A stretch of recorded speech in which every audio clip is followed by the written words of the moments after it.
যারা দেশের বাইরে কিংবা শহরাঞ্চলে থাকে তারা কিন্তু গ্রামের মাটির চুলার রান্না অনেক বেশি পছন্দ করে। আসসালামু আলাইকুম সবাইকে। আজকে আমি হাজির হয়েছি মাটির চুলায় মগজ ভুনার রেসিপি নিয়ে। যদিও ভিডিওটি আমি করেছি কিন্তু রান্নাটা মূলত আমার বড় আপু করেছিল।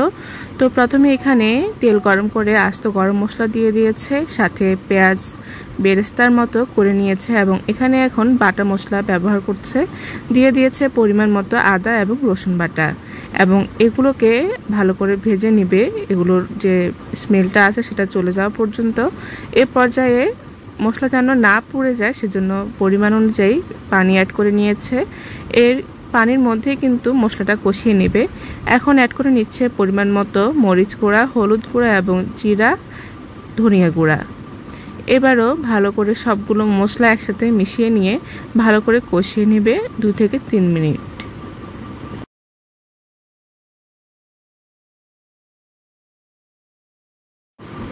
মশলাটা ভালো মতো কষানো হয়ে গেছে। এখন এখানে আপু 3টে ডিম ভেঙে দিচ্ছে।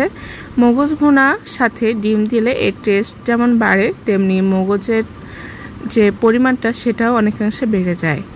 তবে খেতে কিন্তু খুব একটা ব্যতিক্রম মনে হয় না, স্বাদ এবং টেক্সচার একই রকম থাকে।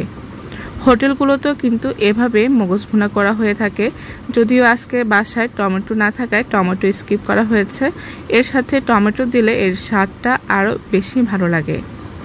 ডিমটা ঝুরি করে নিয়েছিল আপু মশলার সাথে। এ পর্যায়ে পুরোটা মগজ দিয়ে দিয়েছে। আপনারা চাইলে মগজটাকে কিউব করে কেটেও রান্নার সময় দিতে পারেন, তবে এটা কোনো বাধ্যতামূলক না, বিকজ রান্নার পর্যায়ে কিন্তু মগজটা এমনি খুলে আসবে। আর আপুও যে স্প্যাচুলা ছিল সেটা দিয়ে মগজগুলোকে কেটে একটু ভাগ ভাগ করে দিচ্ছে এবং ভালো মতো মিশিয়ে নিল ডিমের ঝুড়িটার সাথে।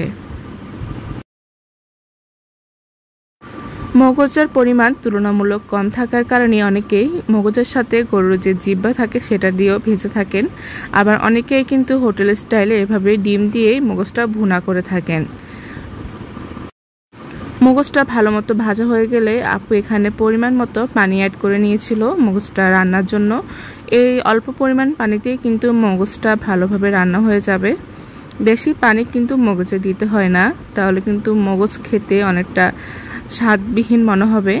আর যদি আপনি মাখা মাখা ঝোল করতে চান তাহলে কিন্তু অল্প জালেই কিন্তু রান্নাটা শেষ করতে হবে।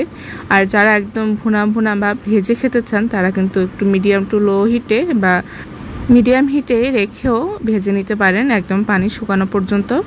আপু আজকে একদমই মোটামুটি টাইপের ড্রাই করে নিয়েছিল, অর্থাৎ খুব বেশি ঝোল রাখেনি, মাখা মাখা করে মগজটা ভুনা করে নিয়েছে। এই পর্যায়ে আমাদের পুরো মগজ ভুনাটা কমপ্লিট হয়ে গিয়েছে। এখন পরিবেশনের পালা।